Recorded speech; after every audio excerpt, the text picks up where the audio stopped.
The glass tower rises 70 stories above Silicon Valley, a monument to ambition carved from steel and dreams. Inside its penthouse office, a woman stands alone, silver hair catching the golden hour light. On her desk, a family photo with smiling faces that no longer visit.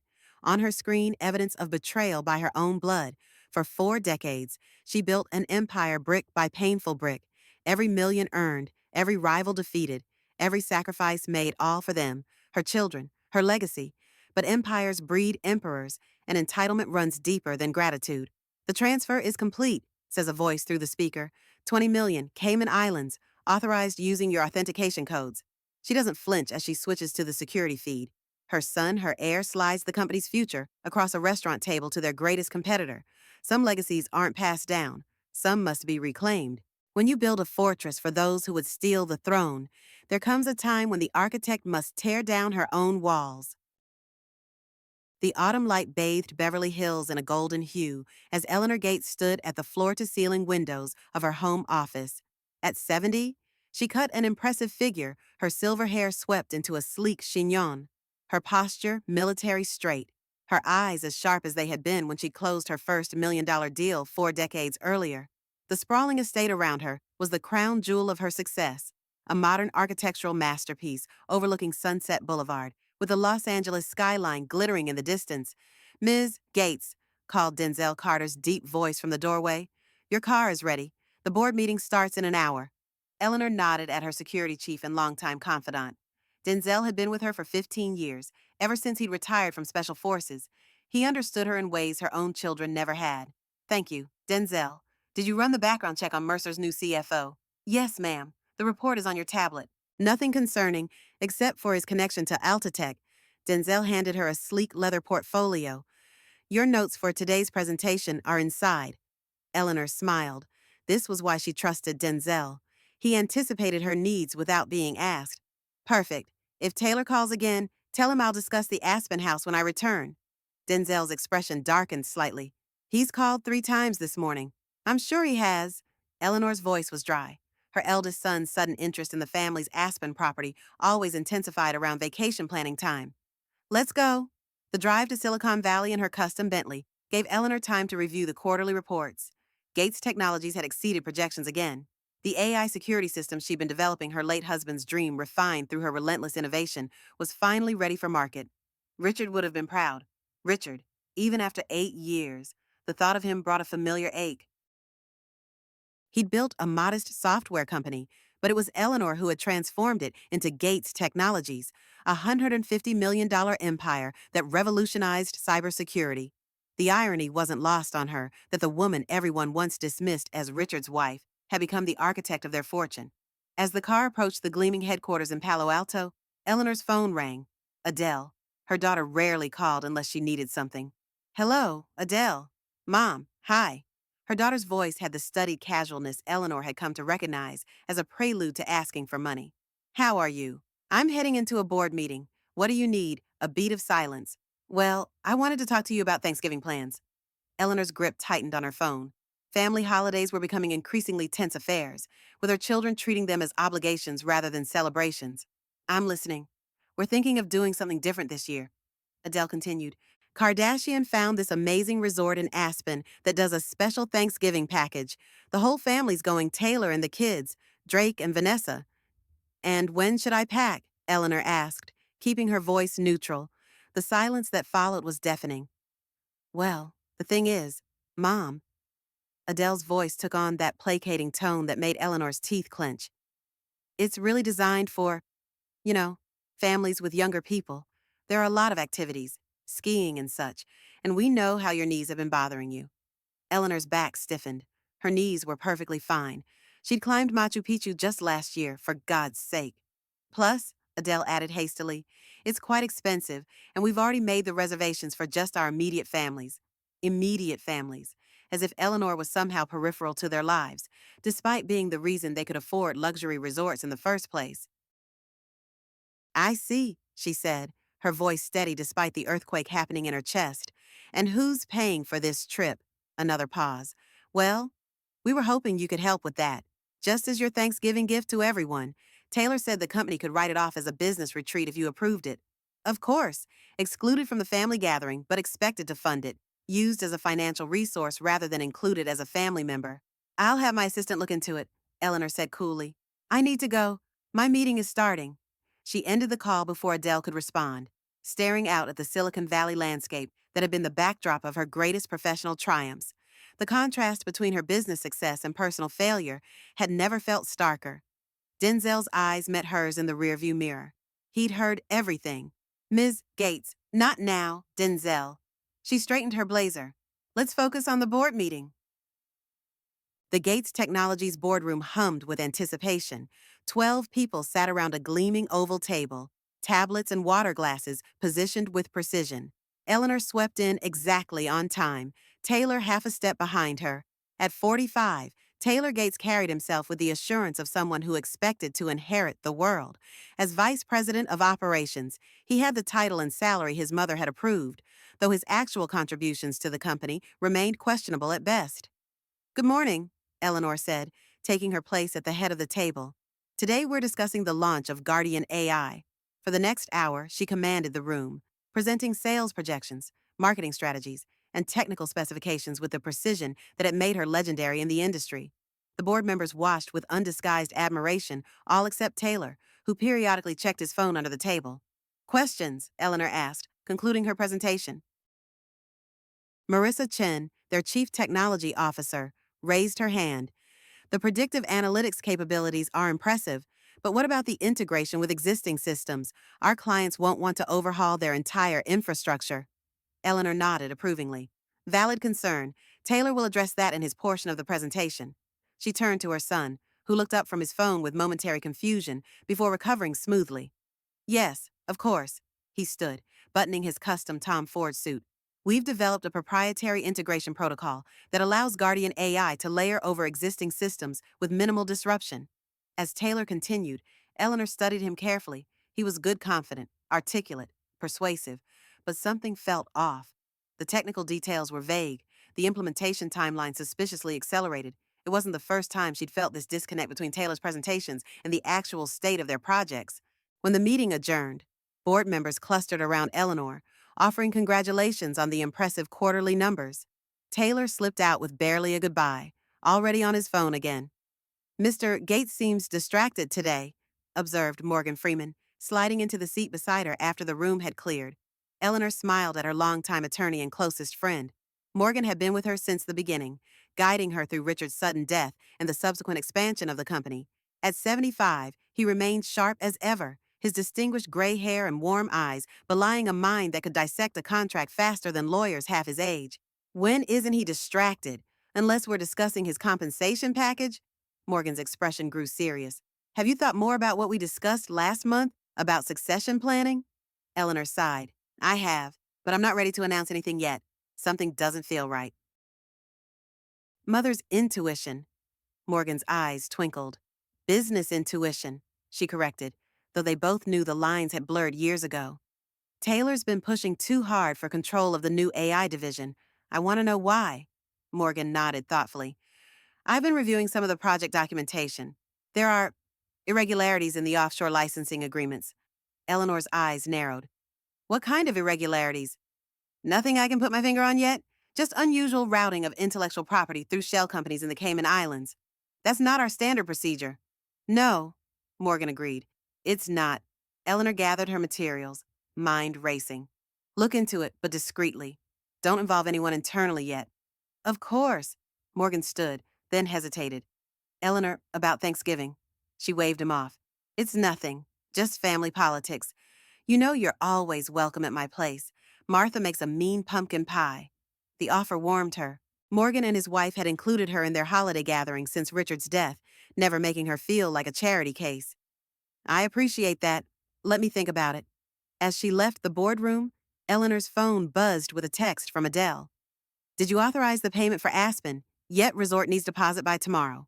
No. Please. No, thank you.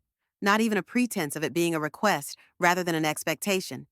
Eleanor pocketed her phone without responding and headed toward Taylor's office. The irregularities Morgan mentioned needed investigating, and she knew exactly where to start. Taylor's corner office was empty when Eleanor arrived. his assistant explaining he'd left for an off-site meeting immediately after the board presentation.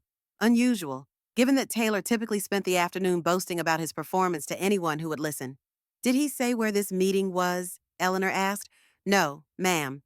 The young assistant looked uncomfortable, but he took the Meridian file with him. The Meridian file. Project Meridian was Gates Technology's most classified initiative, the military application of Guardian AI that could potentially revolutionize battlefield intelligence.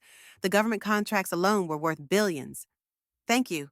Eleanor kept her voice casual, though alarm bells were ringing in her head. When he returns, tell him I'd like to see the updated integration timeline. Instead of returning to her office, Eleanor took the elevator to the parking garage and found Denzel waiting by the car. Change of plans, she said quietly. I need you to take me to Taylor's off-site meeting. Denzel raised an eyebrow but asked no questions. That was another reason she valued him. His discretion was absolute. His assistant doesn't know where he went, Eleanor continued.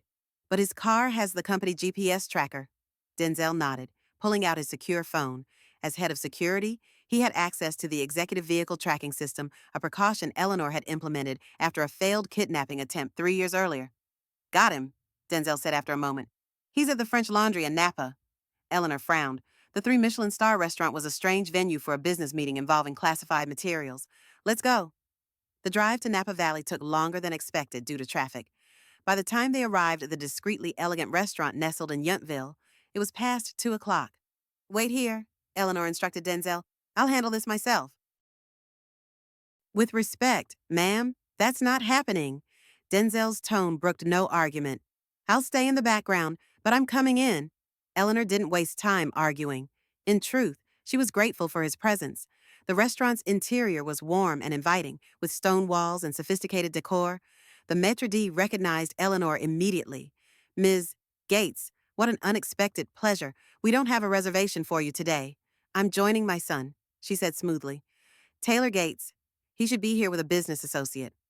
The maître d' hesitated. Mr. Gates requested the private dining room for confidentiality. Perhaps I should check. That won't be necessary. Eleanor's smile didn't reach her eyes. I'm sure he's expecting me. Before the flustered man could respond, Eleanor walked purposefully toward the back of the restaurant where the private dining rooms were located. Denzel followed at a discreet distance, his eyes scanning for potential trouble. Through the partially open door of the last room, Eleanor could hear Taylor's unmistakable laugh, followed by another man's voice with a slight accent. She paused, listening. The Chinese are offering twice what you're proposing, Taylor was saying. But I prefer working with someone who understands the long game, assuming the price is right. $20 million is already generous, replied the accented voice, especially since you're not the official owner of this technology. I'm the heir to Gates Technologies, Taylor said dismissively. My mother is ready to step down. In 6 months, I'll have full control, and no one will question the licensing agreements. Eleanor felt her blood run cold. She pushed the door open fully, causing both men to jerk their heads toward her. I wasn't aware of my imminent retirement, she said icily, or of our new licensing policy. Taylor's face drained of color. Across from him sat Victor Petrov, CEO of their largest competitor, Altatech. Spread between them were technical documents bearing the Project Meridian classification. Victor recovered first, standing with a smooth smile. Ms. Gates, what a pleasant surprise. Is it? Eleanor looked pointedly at the classified documents. I doubt the Department of Defense would find anything pleasant about this meeting. Taylor stood abruptly. Mother, this isn't what it looks like. Victor and I were discussing potential collaboration. Save it. Eleanor's voice could have frozen flame. Mr. Petrov, you should leave. My attorneys will be in touch regarding your attempt to acquire stolen intellectual property. Victor collected his coat without argument, though his eyes burned with fury. This isn't over, Taylor, he muttered as he passed. When they were alone, Taylor attempted damage control. Mom, I can explain. I was trying to smoke out their offer to strengthen our negotiating position with the military. It was a counterintelligence play. Eleanor placed her hands flat on the table, leaning forward. Do you think I'm a fool you were selling classified technology to our biggest competitor while telling him I was on my way out? I was just saying what he wanted to hear, Taylor insisted, sweat beading on his forehead. It was strategic. Like the Cayman Islands shell companies? Was that strategic too? Taylor's eyes widened slightly. Confirmation enough. You're suspended, effective immediately, Eleanor said, gathering the classified documents. Security will escort you from the building when we return. Your access to all company systems is revoked. You can't do that. Taylor's handsome face contorted with rage. I'm your son. I'm the face of this company. You're a thief who happens to be my son, Eleanor corrected. And right now, I'm not sure which is more disappointing. She turned to leave, but Taylor grabbed her arm roughly. You vindictive bitch. You've always been jealous of my relationships with the clients. You can't stand that they prefer dealing with me. Denzel materialized instantly, his hand clamping onto Taylor's wrist with crushing force. Remove your hand from Ms. Gates, now. Taylor released her, taking a step back. You're making a mistake, he said, his voice shaking with fury. The board won't stand for this. They respect me.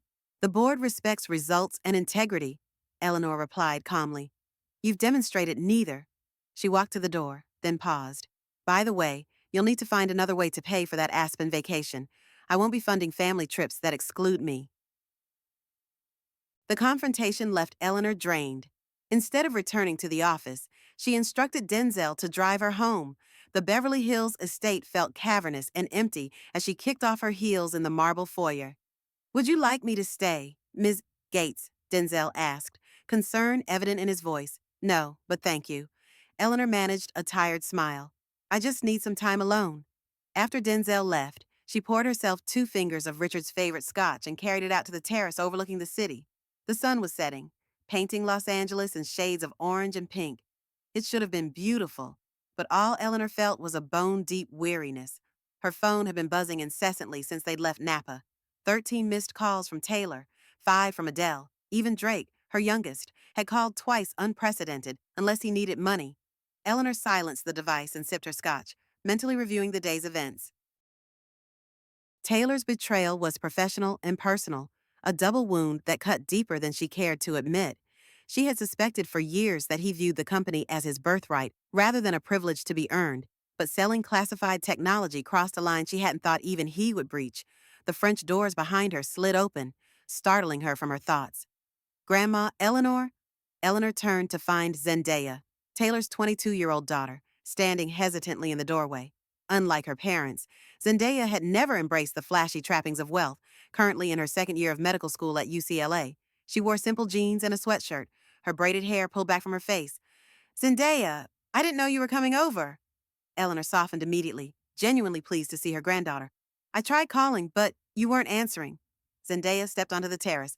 Dad's freaking out. He called me 7 times. I'm sure he is. Eleanor gestured to a chair. Sit with me. Zendaya settled into the adjacent lounge chair, studying her grandmother with intelligent eyes, so like Richard's that it sometimes hurt to look at her. What happened Dad's saying you ambushed him at a business lunch and humiliated him? Eleanor laughed without humor. Is that what he's calling it? A business lunch. She considered how much to share, then decided Zendaya deserved the truth. Your father was selling classified company technology to our biggest competitor. Zendaya's eyes widened. That's illegal. Very. And a violation of our government contracts. Eleanor took another sip of scotch. But I suspect it's not the first time. What are you going to do? I've suspended him. The board will have to decide what comes next. Eleanor studied her granddaughter's face. This might affect your trust fund. Zendaya, if this becomes public, the company's stock could take a significant hit. To Eleanor's surprise, Zendaya laughed. Grandma, I've been working part-time since I was 16. I've got scholarships for med school. I don't care about the trust fund. A weight Eleanor hadn't realized she was carrying lifted slightly. At least one member of the family wasn't obsessed with her money. There's something else you should know, Zendaya continued, looking uncomfortable. About Thanksgiving. Eleanor waved dismissively. Your mother found a resort in Aspen. I'm not invited. I got the message. It's worse than that. Zendaya leaned forward. I was there when they were planning it. Mom explicitly said they needed a vacation without you because you're suffocating them with expectations. Dad agreed it would be more relaxing without you there to monitor everyone's behavior. The words stung more than Eleanor wanted to admit. I see. I told them it was wrong, Zendaya insisted. I said if they excluded you, I wouldn't go either. And what did they say to that? Mom said I was being dramatic and that I'd change my mind when I saw the resort amenities. Zendaya's expression hardened. I won't. By the way, I'm not going if you're not invited. Eleanor reached out to squeeze her granddaughter's hand. I appreciate the gesture, but don't put yourself in the middle of this. Go to Aspen. Enjoy your break from medical school. No. Zendaya's jaw set stubbornly. This isn't right. None of it is right. The way they treat you after everything you've done for them. Eleanor felt a rush of affection for this principled young woman who seemed to have inherited all of Richard's integrity and none of Taylor's entitlement. Your loyalty means more to me than you know, she said softly. But I'll be fine. I've been dealing with disappointment for longer than you've been alive. That's exactly the problem, Zendaya replied, her eyes flashing. You shouldn't have to deal with your own children. They should be grateful for everything you've given them. Before Eleanor could respond, her phone buzzed with a text from Morgan Need to talk. Found something concerning in the Cayman records. Can I come by? Eleanor texted back a quick affirmative, then turned to Zendaya. I have a colleague coming over to discuss the situation with Taylor. Would you like to stay for dinner? I'd welcome the company. Zendaya smiled warmly. I'd like that, and I want to hear more about this Cayman Islands thing. Maybe I can help. For the first time that day, Eleanor felt a glimmer of hope. Perhaps everything she'd built wasn't destined to be dismantled by the very people she'd created it for. Morgan arrived 45 minutes later, carrying a leather briefcase and looking grave.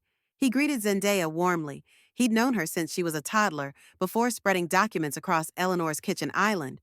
It's worse than I thought, he said without preamble. Taylor set up 3 shell companies in the Caymans. He's been routing patents and licensing agreements through them for the past 18 months. Eleanor studied the paper trail, her expression hardening. How much has he diverted? At least 20 million, possibly more. Morgan pointed to a series of transfers. The money moves through 5 different accounts before landing in a private numbered account.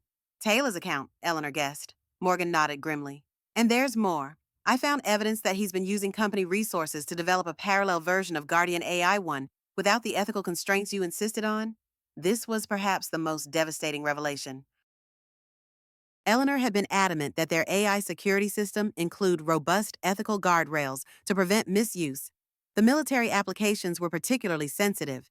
She had personally designed protocols to ensure the technology couldn't be weaponized beyond very specific defensive parameters. Who's the buyer? She asked. Not just Altatech. He's been in talks with at least 2 foreign entities with questionable human rights records. Morgan hesitated.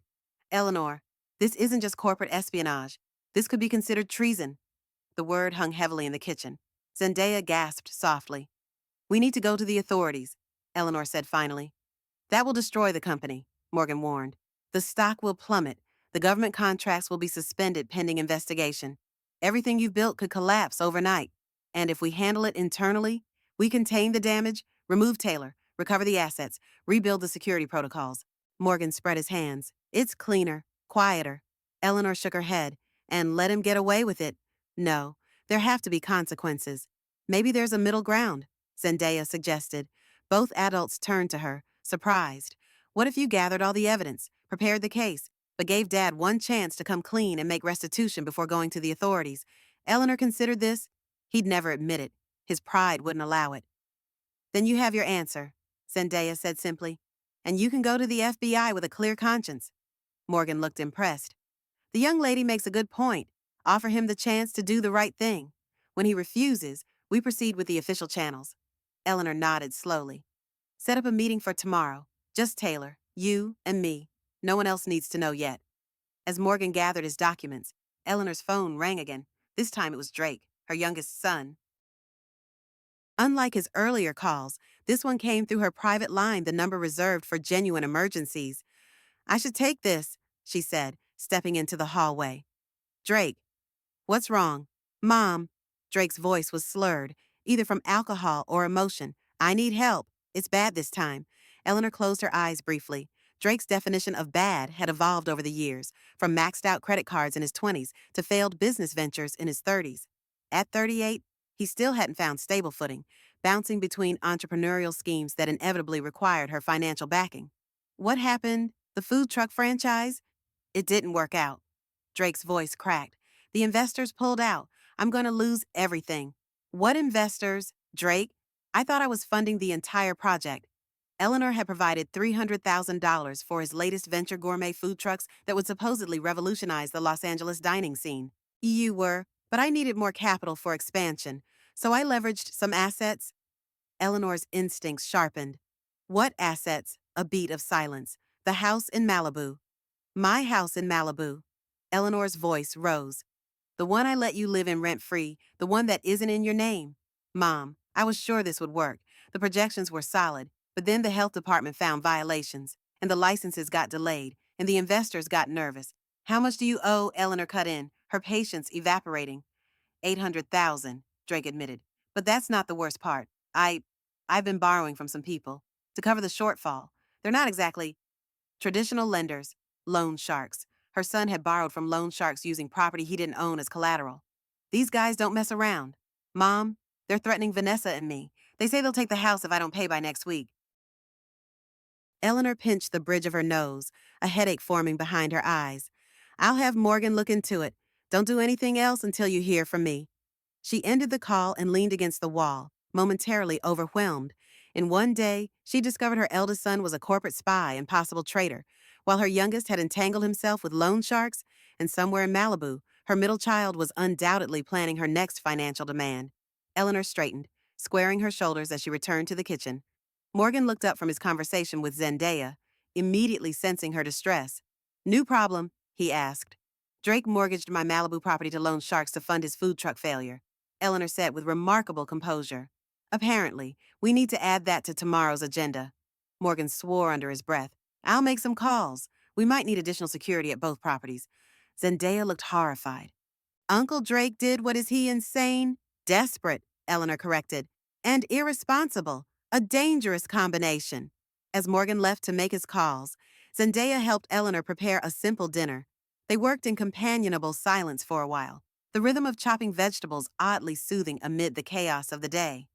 Grandma, Zendaya said finally, can I ask you something personal? Of course. Do you ever regret it, building the company instead of focusing on family? The question caught Eleanor off guard. She considered it carefully as she stirred the pasta sauce. I regret that I couldn't do both perfectly, she admitted. Your grandfather died when the company was still vulnerable. I had to choose between letting his dream die or being the mother I wanted to be. I chose the company, believing I could give my children financial security and opportunities instead of time and attention. And now, Eleanor smiled sadly. Now I have a multi-million-dollar company and children who see me as an ATM rather than a mother. So yes, there are regrets. For what it's worth, Zendaya said softly, I think you're an amazing grandmother and an incredible businesswoman. I don't think you should have to choose. Eleanor hugged her granddaughter, momentarily overwhelmed by emotion. Thank you, sweetheart. That means more than you know. They had just finished setting the table when Denzel called, his voice tense. Ms. Gates, we have a situation at the office. Someone's attempting to access the secure servers remotely. The Guardian AI source code is being downloaded to an external location. Eleanor's blood ran cold. Taylor, that's my guess. I'm heading there now with the security team. I'll meet you there. Eleanor ended the call and turned to Zendaya. I have to go. Company emergency. I'm coming with you, Zendaya said immediately. Absolutely not. This could be dangerous. All the more reason you shouldn't go alone, Zendaya argued. Besides, I know Dad's passwords, all of them. He uses the same ones for everything, and I've seen him enter them a dozen times. Eleanor hesitated, then nodded. Fine, but you stay with me or Denzel at all times.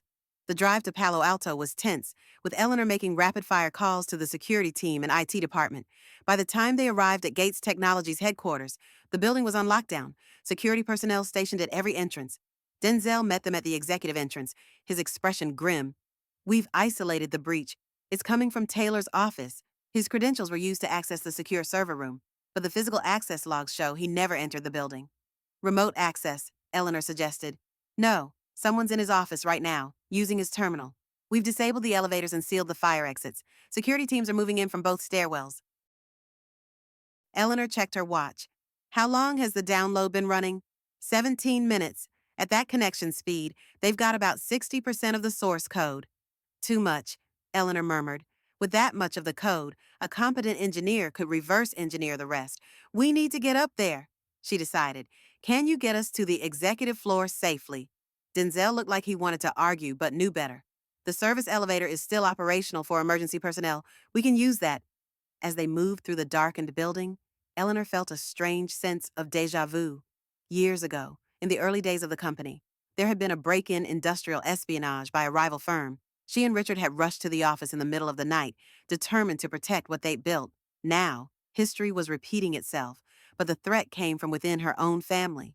The executive floor was eerily silent when they emerged from the service elevator. Denzel signaled for them to stay back as he conferred with the security team leader in hushed tones. The download is still in progress, he reported, returning to Eleanor and Zendaya. We have confirmation that someone is in Taylor's office with the door locked. Options, Eleanor asked. We can breach the door, but that gives them time to destroy evidence. Or we can shut down the server connection remotely, which stops the download but might alert them to our presence. Eleanor considered for a moment. Shut it down. I want whoever is in there to know they've been caught. Denzel nodded to the IT specialist, who tapped rapidly on his tablet. Seconds later, a crash sounded from the direction of Taylor's office, followed by cursing. Now, Denzel ordered, and the security team moved swiftly down the hallway, Eleanor and Zendaya following at a safe distance. The security team surrounded Taylor's office door, weapons drawn. Gates Technologies Security. Open the door immediately. Silence, then the sound of breaking glass. They're going for the window, Denzel realized. Breach now. The security team rammed the door, splintering the frame.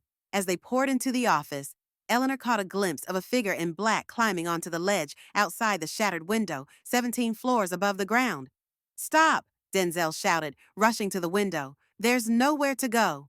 The figure turned, and in the dim light, Eleanor recognized not Taylor, but Kardashian, her daughter-in-law. Her perfectly made-up face was contorted with fury and fear. Stay back, Kardashian warned, inching along the narrow ledge. I'll jump if you come any closer. Kardashian, don't be stupid, Eleanor said, stepping forward cautiously. You're on the 17th floor. Come back inside and we can talk about this. Talk, Kardashian laughed bitterly. Like you talked to Taylor before humiliating him at the French Laundry. Like you talked to us before cutting off our access to the Aspen House. The Aspen House. Eleanor was incredulous. You're stealing proprietary technology worth billions because of a vacation property. It's not about the house. Kardashian's voice rose hysterically. It's about respect. Taylor built this company as much as you did, but you treat him like an employee. We deserved better. So you decided to steal from me. Eleanor kept her voice level, aware that agitating Kardashian further could be disastrous. How does that get you respect? We weren't stealing, Kardashian insisted. We were taking what should have been ours anyway. Taylor is your son, your heir. Being my son doesn't entitle him to commit corporate espionage. Eleanor took another careful step forward. Kardashian, please come inside. Whatever Taylor has told you, this isn't worth risking your life. For a moment, it seemed like Kardashian might comply. She glanced at the dizzying drop below, then back at the office, but then her eyes locked on Zendaya, who had moved into view behind Eleanor. You, Kardashian hissed, the perfect granddaughter, always taking her side. You've been working against us this whole time, haven't you? Mom, that's crazy, Zendaya said, her voice trembling. I'm not working against anyone. Please come inside. Liar. Kardashian's face contorted. You're just like her, manipulative, controlling. Taylor was right. The only way to get what we deserve is to take it ourselves. She reached into her pocket and pulled out a small flash drive, holding it up triumphantly. We already have what we need. The buyers are waiting. This is just the beginning. Kardashian, don't, Eleanor started. But it was too late. In a fluid motion, Kardashian tossed the flash drive to a black-clad figure on the adjacent rooftop, a detail everyone had missed in the chaos. The figure caught it and disappeared into the darkness. No, Denzel lunged forward, but Kardashian had already begun inching further along the ledge, away from the window. Tell Taylor I did it, she called back, a strange smile playing on her lips. Tell him I secured our future. Before anyone could respond, her foot slipped on the rain-slick ledge. Kardashian's arms pinwheeled desperately as she lost her balance, a scream tearing from her throat as she plummeted backward into the darkness.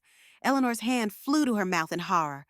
Beside her, Zendaya screamed, while Denzel barked orders into his radio. Security personnel rushed to the window, but Eleanor knew it was too late. 17 floors. No one could survive that fall. She turned to Zendaya, pulling her granddaughter against her chest to shield her from the sight. Don't look, she whispered. Don't look. The next hours passed in a blur of police statements, emergency responders, and hushed conferences with the security team. The flash drive Kardashian had thrown contained a partial download of the Guardian AI source code, enough to be dangerous in the wrong hands. The figure on the adjacent rooftop had vanished without a trace, though security footage later identified a helicopter departing from a nearby building shortly after the incident. By dawn, Eleanor was still at the office, haggard from a sleepless night, but clear-eyed about what needed to be done. She had sent Zendaya home with a trusted security detail, refusing her granddaughter's pleas to stay. "You've been through enough," Eleanor had insisted, kissing Zendaya's forehead. "Get some rest. I'll call you when I can." Now, as the first light of day filtered through the windows of her office, Eleanor faced Morgan and Denzel across her desk. "Taylor," she asked simply. "In custody," Morgan confirmed. "The police picked him up at his apartment around 3 a.m. He claims he had no knowledge of Kardashian's actions." "Do you believe him?" Morgan spread his hands. "It's possible she was acting on her own, trying to impress him. But given what we discovered about the Cayman accounts, it's unlikely," Eleanor finished. She turned to Denzel. "Security status. We've locked down all systems. The download was incomplete, maybe 70% of the source code. Enough to be concerning, but not catastrophic if we act quickly. And the buyer? Working on it. The helicopter was chartered under a shell company. We're tracing it now." Eleanor nodded, making a decision. "Call the FBI. This is beyond corporate espionage now. We have a death, attempted theft of classified technology, possible foreign involvement. We need to get ahead of this." "The board won't like it," Morgan warned. "The publicity? The board doesn't have a choice." Eleanor cut in. "Neither do I." This is bigger than Gates Technologies now. As Morgan left to make the necessary calls, Denzel remained, studying Eleanor with concern. "You need rest," he said gently. "You haven't slept in over 24 hours. Eleanor smiled tiredly. "I'll rest when my company is secure." "This wasn't your fault," Denzel said, reading her thoughts with uncanny accuracy. "You couldn't have known what Taylor and Kardashian were planning." "Couldn't I?" Eleanor's voice was bitter. "I've spent decades ignoring the warning signs. Taylor's entitlement, Kardashian's ambition. I was so focused on building something for them that I never noticed they were planning to take it by force. That's on them, not you." Eleanor stood, moving to the window that overlooked the Palo Alto campus she had built from nothing. "I've made so many mistakes, Denzel. Prioritizing the company over family, thinking money could substitute for presence. And now a woman is dead. My son is facing criminal charges, and everything I've built is at risk." "What will you do?" Denzel asked quietly. Eleanor turned, her expression resolute despite her exhaustion. "What I've always done, protect what matters. But this time, I'm redefining what that means." As the sun rose fully over Silicon Valley, Eleanor Gates made a silent vow. The empire she had built would not fall to greed and betrayal. The legacy she would leave would not be measured in dollars, but in integrity. And the family she had sacrificed so much for would learn, one way or another, that true wealth had nothing to do with money. She had no way of knowing that the events of the past 24 hours were just the beginning of a reckoning that would transform not only her company, but every relationship in her life. The foundation was cracking beneath her feet, and the real test of her strength was yet to come. By mid-morning, the Gates Technologies campus was swarming with FBI agents. Eleanor had made a brief statement to the press, acknowledging a security incident, but providing no details about Taylor's involvement or Kardashian's death. The official story, for now, was that an intruder had been confronted by security and had fallen while attempting to escape, in the privacy of the secure conference room. However, Eleanor held nothing back from the federal agents. She provided the evidence of Taylor's Cayman accounts, the meetings with foreign buyers, and the attempted theft of classified technology. The lead agent, a no-nonsense woman named Rodriguez, looked grim as she reviewed the materials. "Ms. Gates, I want to be clear about the seriousness of this situation." Agent Rodriguez said, "Your son may be facing charges of corporate espionage, wire fraud, and potentially even violations of the Espionage Act, depending on who the intended recipients of this technology were." Eleanor nodded, her expression composed despite the turmoil inside. "I understand. I want to cooperate fully with your investigation, even if it means testifying against your own son." The question hung in the air, heavy with implication. Eleanor met the agent's gaze steadily. "Even then, no one is above the law, not even my family." As the agents continued their work, Eleanor's phone buzzed with a text from Adele. "What the hell is happening? Just heard about Kay? Why are there FBI agents at the company?" Eleanor ignored it. Adele would learn the truth soon enough, along with everyone else, right now. Eleanor needed to focus on containing the damage to the company and its clients. She was in the middle of a call with their military liaison when her assistant interrupted. looking anxious. Ms. Gates, I'm sorry, but your daughter is here. She's quite insistent on seeing you. Eleanor sighed, ending the call. Send her in. Adele Gates swept into the office like a storm cloud, designer handbags swinging from her arm, her face a mask of indignation beneath carefully applied makeup. At 42, she maintained the sleek physique and polished appearance of the celebrities she socialized with in Malibu, though her attempted music career had never taken off, despite Eleanor's substantial financial backing. What the actual hell, Mother? Adele demanded without preamble. Kardashian is dead. Taylor's been arrested, and I had to hear about it from TMZ. Lower your voice, Eleanor said calmly. This building is full of federal agents. I don't care if it's full of aliens. My brother is in jail. His wife is dead. And apparently, our company is under investigation. I deserve answers, Eleanor gestured to the chair across from her desk. Sit down, Adele. Something in Eleanor's tone made Adele comply, though she perched on the edge of the seat as if ready to bolt. Your brother and Kardashian were caught stealing proprietary technology to sell to foreign entities, Eleanor explained, keeping her voice measured.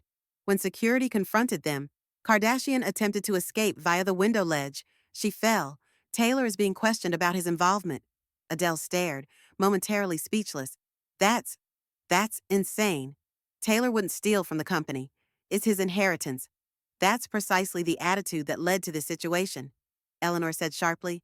This company is not anyone's inheritance. It's a business built on innovation, integrity, and hard work, three qualities your brother has consistently failed to demonstrate. So you're just throwing him to the wolves. Adele's voice rose again. Your own son. Taylor made his choices. Now he faces the consequences. Eleanor leaned forward. And before you continue this righteous defense, you should know that your Aspen vacation was being funded with money he stole from company accounts. This gave Adele pause. I didn't know that. Of course you didn't. You never ask where the money comes from, only that it keeps flowing.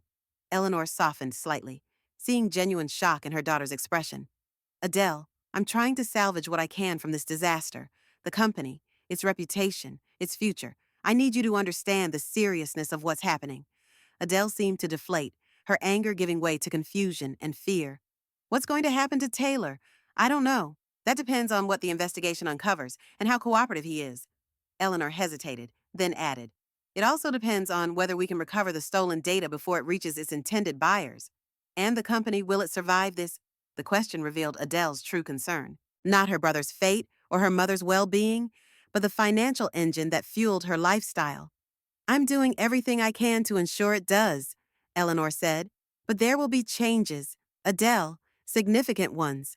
Before Adele could respond, Eleanor's phone rang with Morgan's specific ringtone. I need to take this. We'll talk more later. Adele stood, straightening her designer blazer with a practiced motion. Fine, but I want to see Taylor. Can you arrange that? He's in federal custody, not a country club. Contact his attorney.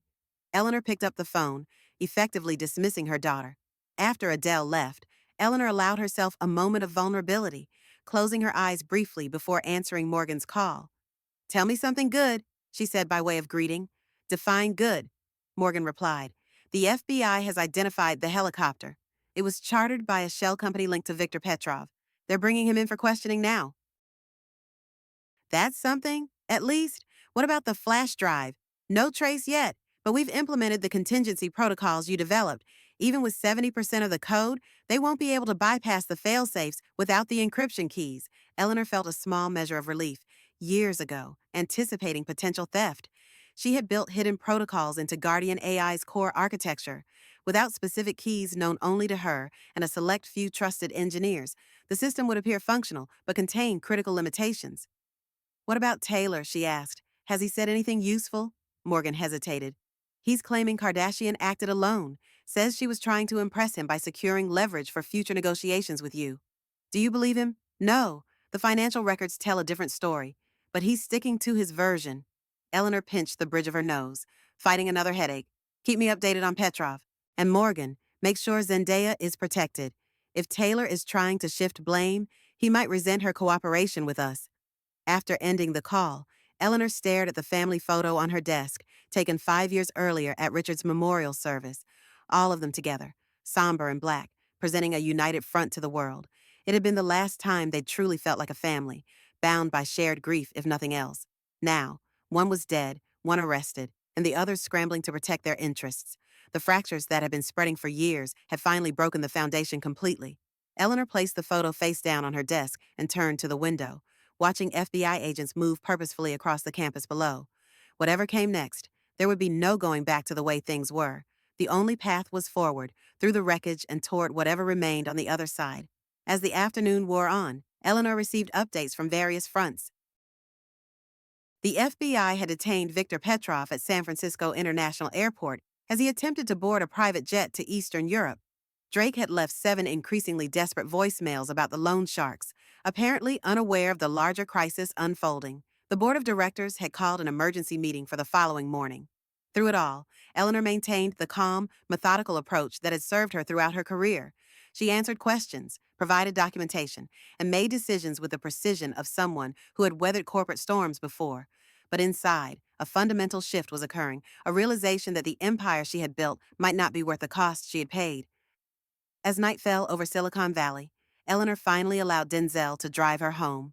The Beverly Hills estate was quiet and dark, the staff having been sent home earlier. Eleanor kicked off her shoes in the foyer for the second night in a row, her body aching with exhaustion. She was halfway to the kitchen when she noticed a faint light coming from Richard's study, a room she kept largely untouched since his death. Instantly alert despite her fatigue, she approached cautiously, pushing the door open slowly. Zendaya sat at Richard's desk, surrounded by old photo albums and papers, her face tear-streaked in the soft glow of the desk lamp. Zendaya, Eleanor moved into the room.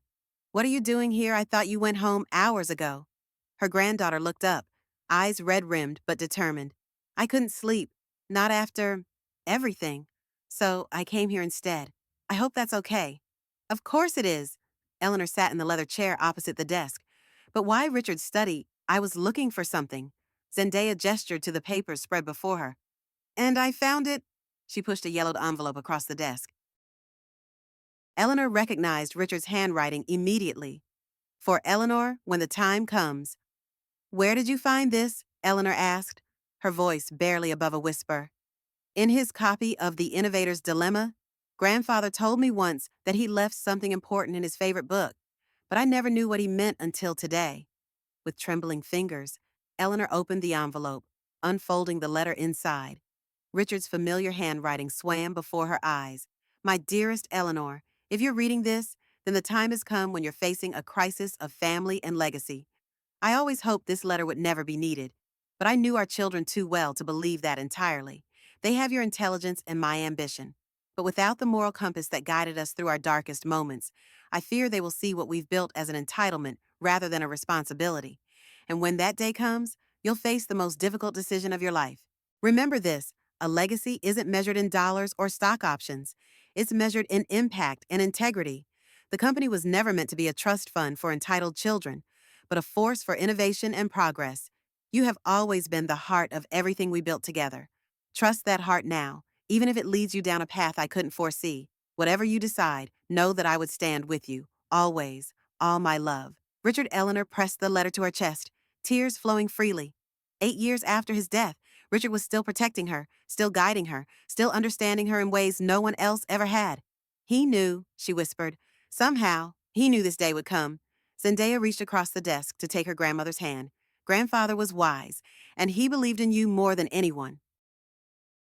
Eleanor wiped her eyes, Richard's words crystallizing the decision she had been moving toward since the moment she'd confronted Taylor at the French Laundry. "Thank you for finding this," she said, carefully refolding the letter. "You've given me exactly what I needed." Zendaya smiled through her own tears. "What will you do now?" Eleanor stood, suddenly energized despite the exhaustion of the past 2 days. "Now, I'm going to protect Richard's legacy, our legacy, but not in the way anyone expects." For the first time since the crisis began, Eleanor felt a sense of clarity and purpose. The path forward was difficult and would likely bring more pain before healing could begin. But with Richard's posthumous blessing and Zendaya's unwavering support, she was ready to face whatever came next. The empire she had built was crumbling, but from its ashes, something stronger might yet emerge. The board meeting the following morning was a study in controlled chaos. 8 board members sat around the conference table, faces grim as they reviewed the latest reports on the security breach, Kardashian's death, and Taylor's arrest. The company's stock had plummeted 22% in pre-market trading, and clients were calling hourly for reassurance that their data remained secure.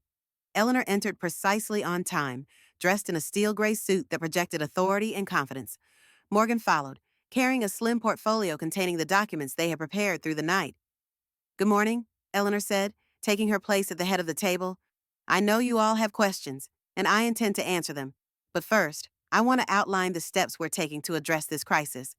For the next 30 minutes, she detailed the security protocols being implemented, the cooperation with federal authorities, and the customer retention strategy.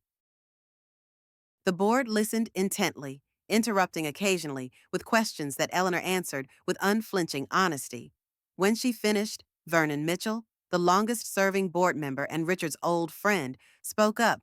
"Eleanor, while we appreciate your transparency, we need to discuss the elephant in the room. Your son has been arrested for corporate espionage against this company. The press is already speculating about a family power struggle. This isn't just a security breach, it's a governance crisis." Murmurs of agreement circled the table. Eleanor nodded, having anticipated this response. "You're right, Vernon. That's why I've asked Morgan to prepare these documents." She gestured for Morgan to distribute the portfolio contents. "What you're receiving is my proposed restructuring plan for Gates Technologies, effective immediately." The board members flipped through the pages with growing expressions of surprise. "You're stepping down as CEO?" Mitchell asked incredulously. "I'm evolving my role," Eleanor corrected.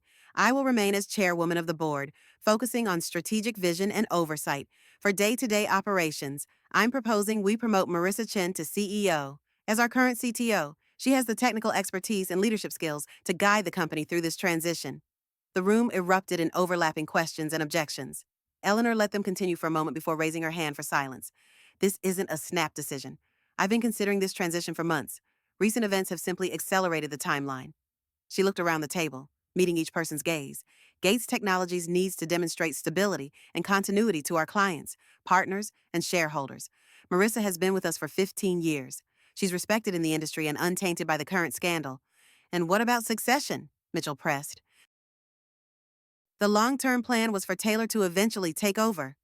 That plan died the moment Taylor decided to sell our technology to competitors," Eleanor said flatly. "We need to face reality. Vernon, the family succession model isn't viable anymore." After 2 hours of intense discussion, the board voted to approve Eleanor's proposal, though not without reservations. Marissa Chen would be announced as the new CEO that afternoon, with Eleanor transitioning to executive chairwoman. As the board members filed out, Mitchell lingered, waiting until they were alone to speak. "Richard would be proud of you," he said quietly. "This couldn't have been an easy decision." Eleanor smiled sadly. "Actually, it was.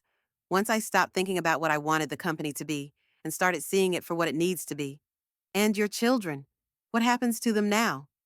"That," Eleanor said, gathering her materials, "is a separate conversation, one that's long overdue."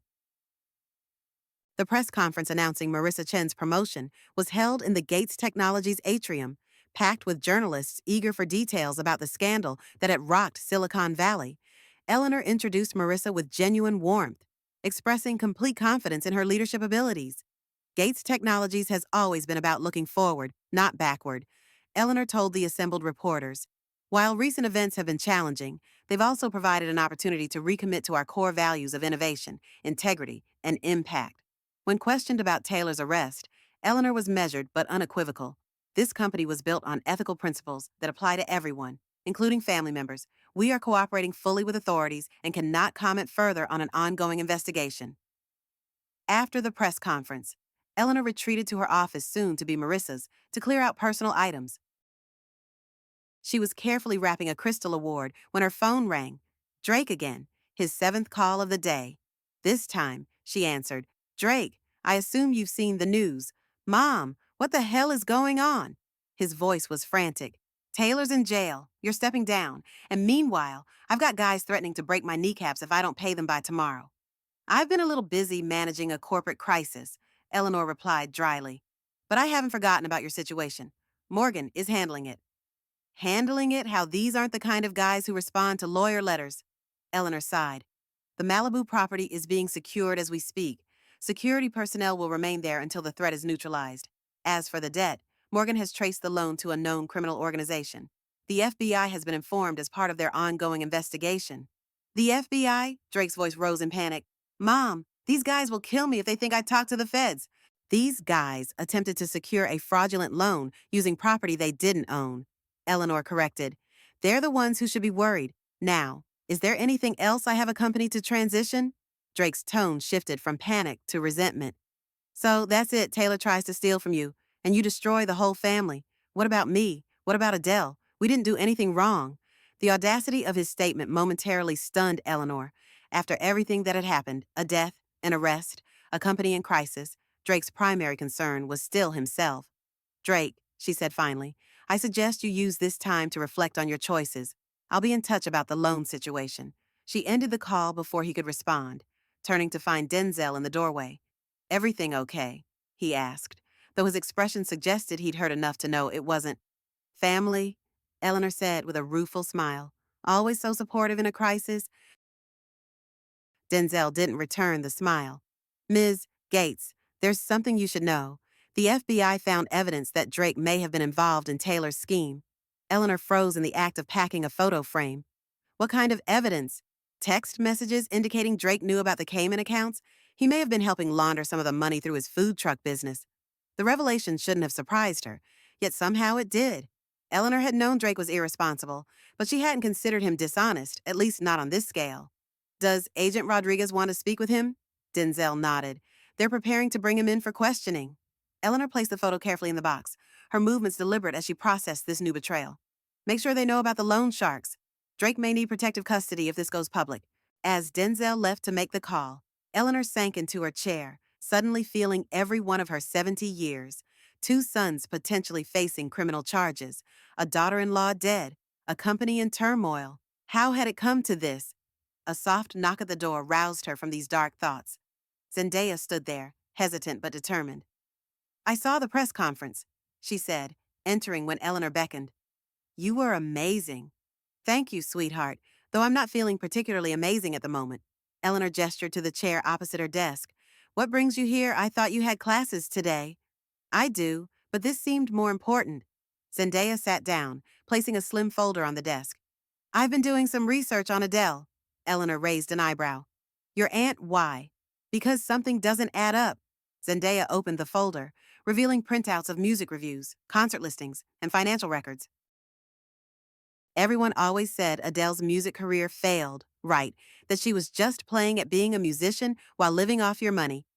That's been my understanding, yes. Eleanor had attended a few of Adele's early performances, earnest but amateurish affairs in small clubs that had led nowhere. Except that's not true. Zendaya spread out the documents. Adele has been performing and recording under a different name in Europe for the past decade. She's actually quite successful in niche classical crossover circles. Eleanor picked up a concert review from a prestigious London music magazine, praising the haunting elegance of a performer named Adele Winters. The accompanying photo was unmistakably her daughter, though with darker hair and a more sophisticated style than she typically wore in Los Angeles.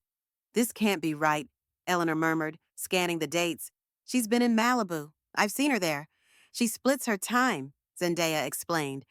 That's why she's always traveling to Europe for shopping trips or spa retreats. She's actually performing or recording. But why keep it secret? Why maintain the fiction of being a failed musician? Zendaya looked uncomfortable. I think you should ask her that yourself. But, she hesitated. I found something else. A journal entry she posted on a private music forum years ago. She handed Eleanor a printed page. The date at the top was from 14 years earlier, around the time Adele had supposedly abandoned her music ambitions. I finally did it. Performed at the Conservatory Showcase, the one I've been preparing for all year. The one that could have changed everything. Mom promised she'd be there. Front row, sweetheart. Wouldn't miss it for the world. Except she did miss it. Emergency board meeting. Again, I played anyway. Gave the performance of my life to an audience of strangers. The director introduced me to agents afterward, talked about scholarships to the Vienna Academy. But all I could think was that the most important seat was empty. So I made a decision. If my music isn't important enough for her to show up, then she doesn't get to be part of it. I'll build this career on my own terms, under my own name. Let her think I failed. Let her believe her money is supporting a dilettante. The truth is, my revenge. Eleanor set the page down. a heaviness settling in her chest. She remembered that day the emergency board meeting called when a major client had threatened to pull their contract. She had sent flowers to Adele's performance with a note apologizing for her absence.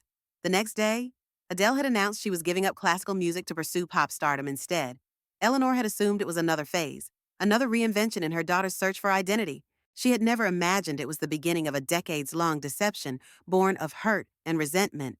"Why are you showing me this?" Eleanor asked finally. "Because I think you need to know the whole truth about your children before you make any final decisions," Zendaya said simply. "Dad's betrayal and Uncle Drake's schemes are obvious, but Aunt Adele's story is more complicated." Eleanor studied her granddaughter with newfound appreciation. "You're remarkably wise for someone so young." Zendaya smiled sadly. "I've had good teachers in what to do and what not to do." She gathered the documents, leaving the folder on Eleanor's desk. "Just talk to her, Grandma, before it's too late." After Zendaya left, Eleanor sat for a long time with Adele's 14-year-old words burning in her mind.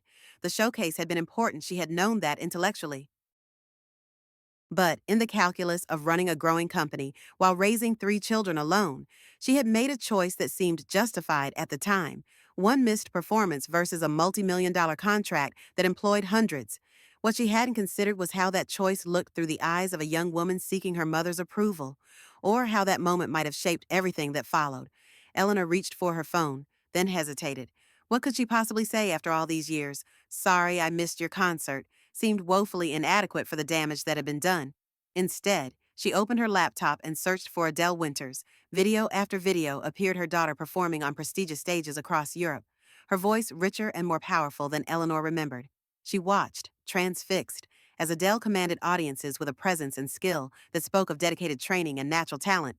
Her daughter wasn't a dilettante. She was an artist who had built a career entirely separate from the Gates fortune and name, and Eleanor had missed it all, blinded by assumptions and distracted by the business she had prioritized above everything else. As the videos played, Eleanor felt something shift inside her, a realization that the wealth she had worked so hard to build for her children had become a wall between them instead.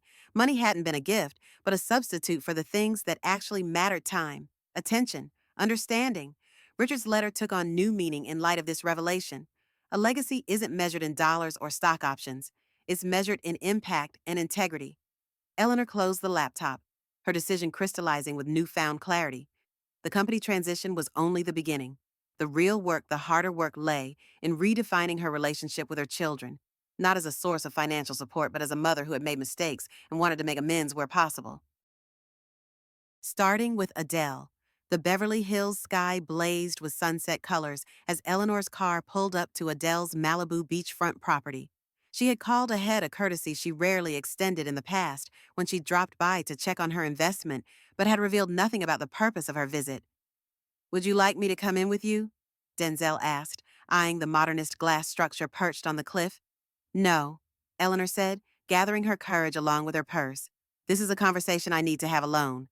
The walk to the front door felt longer than usual, each step weighted with decades of misunderstanding. Eleanor had rehearsed what she wanted to say, but now, standing on the threshold, all her carefully prepared words evaporated.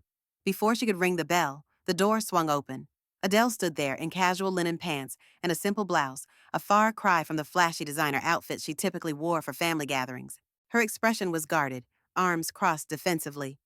"If you're here about Taylor or Drake, I don't know anything," she said by way of greeting. "The FBI already called?" "I'm not here about your brothers," Eleanor replied. "May I come in?" Adele hesitated, then stepped aside with a sigh. "Fine, but I'm leaving for a flight in 2 hours, so make it quick." The interior of the house was surprisingly minimalist, lacking the ostentatious luxury Eleanor had expected. What caught her attention immediately was the baby grand piano in the corner of the living room, sheet music scattered across its glossy surface. "Going somewhere interesting?" Eleanor asked, gesturing toward the small suitcase by the stairs. "Vienna." Adele moved to the kitchen, pouring herself a glass of water without offering one to her mother. "I have a performance." As Adele Winters, the glass froze halfway to Adele's lips. Her eyes narrowed. "How do you know about that? Zendaya showed me some videos." Eleanor moved toward the piano. "You're very talented, more than I realized." Adele set down her glass with deliberate care. "Is this some kind of joke? You show up at my house after everything that's happened, after my sister-in-law is dead, and both my brothers are facing criminal charges, to talk about my music career. I'm here because I should have been in the front row of your conservatory showcase 14 years ago, Eleanor said quietly. And every performance since, the words hung in the air between them. Adele's expression cycled through shock, suspicion, and something like grief before settling into carefully constructed indifference. Ancient history, she said dismissively. I've moved on. Have you? Eleanor gently lifted a page of sheet music. Because creating an entirely separate identity to pursue your passion doesn't sound like moving on. It sounds like the wound is still open. What do you want from me, Mother? Adele's voice sharpened. Forgiveness, absolution for being absent when it mattered. It's a little late for that. Eleanor placed the music down and turned to face her daughter fully. I don't expect forgiveness. I'm not even asking for it. What I want is to acknowledge the truth that I made choices that hurt you deeply, and I didn't even realize the extent of that hurt until today. Adele laughed bitterly. You didn't realize I told you how important that showcase was.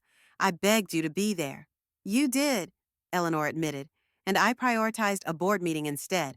It was the wrong choice. Adele, one of many I've made in favor of the company over my family. Well, congratulations on your epiphany, Adele said sarcastically. 30 years too late. But who's counting? Eleanor absorbed the barb without flinching. She deserved it. I'd like to hear you play, she said instead. Your real music, not the pop experiments you performed for me believing that's what I wanted to hear. The request seemed to catch Adele off guard.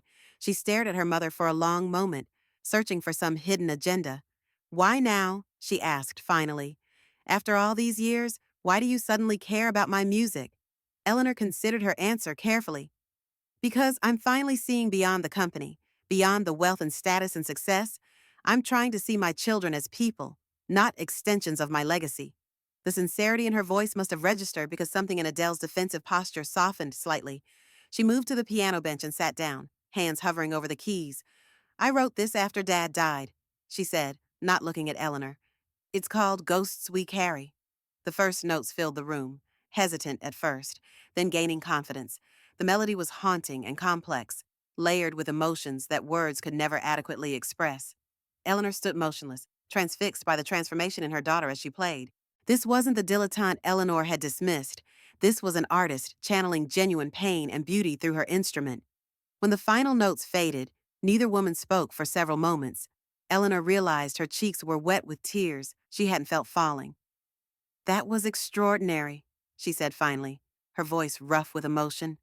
Adele closed the piano lid gently. Thank you. I'm sorry I missed it. Adele, all of it. Not just the showcase, but everything that came after. Your growth as an artist, your success in Europe. I should have been there. Adele looked up, her own eyes glistening. You could have been. I didn't change my name just because I was angry. I changed it because I needed to know if I could succeed on my own merit, not as Eleanor Gates's daughter. And you did, Eleanor said with genuine admiration. You built something remarkable, completely separate from the Gates name and fortune. I did, Adele agreed, a hint of pride breaking through her carefully maintained wall. Though I still cash those monthly allowance checks. The admission hung between them, a bridge between estrangement and understanding. Would you? Eleanor hesitated, then continued. Would you invite me to your Vienna performance not as a benefactor, just as your mother? Adele studied her for a long moment. You'd fly all the way to Vienna just to hear me play. I would. Eleanor's voice was firm. No matter what else is happening with the company or your brothers, I would be there. Something shifted in Adele's expression. Not forgiveness exactly, but perhaps the beginning of a thaw in the glacier that had formed between them. It's next Thursday at the Musikverein, 8 o'clock. She stood, signaling the end of their conversation. I need to finish packing. Eleanor nodded, understanding that decades of distance couldn't be bridged in a single conversation. I'll be there, front row. As she turned to leave, Adele called after her. Mother, about Taylor and Drake? Are they going to prison? The question reminded Eleanor of the larger crisis still unfolding. I don't know. That depends on what the investigation finds and what choices they make now. Adele nodded, absorbing this. And the company, is it going to survive? Yes, Eleanor said with certainty. Gates Technologies will endure, though it may look different than we imagined. Will there be anything left? Adele asked, the real question evident in her tone. Will there be any inheritance after this is over? Eleanor met her daughter's gaze directly. That depends on what you mean by anything. If you're asking about money, that's a complicated question right now. If you're asking about family, that's what I'm trying to salvage. She left Adele with that thought, walking back to the car where Denzel waited. The conversation had been difficult, but necessary, the first step in a long journey toward healing. How did it go? Denzel asked as he opened the car door. Eleanor smiled faintly. We're going to Vienna next week. I need to hear my daughter play. The federal detention center where Taylor was being held had none of the luxury he was accustomed to. Eleanor followed a stern-faced guard through sterile hallways. The institutional green walls, a far cry from the sleek modernism of Gates Technologies. Morgan had arranged the visit, warning Eleanor that Taylor had initially refused to see her. Only when informed that his bail hearing was approaching and his mother's testimony could influence the outcome had he reluctantly agreed. The visiting room was small and sparsely furnished, a metal table bolted to the floor, two uncomfortable chairs, and a security camera monitoring from the corner. Taylor entered from a side door, wearing an orange jumpsuit that hung loosely on his frame. Just 5 days in custody had visibly affected him. His normally perfect hair was unkempt. Dark circles shadowed his eyes, and his customary confident posture had deteriorated into a defensive slouch. You got what you wanted, he said as soon as the guard left them alone.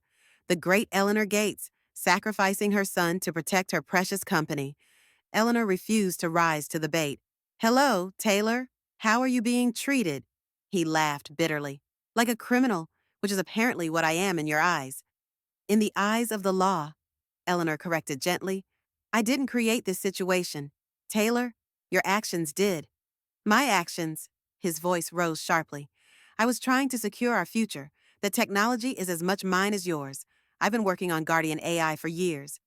As an employee of Gates Technologies, Eleanor reminded him, not as an owner, not as someone authorized to sell it to competitors or foreign entities. Taylor leaned forward, his handcuffs clanking against the table.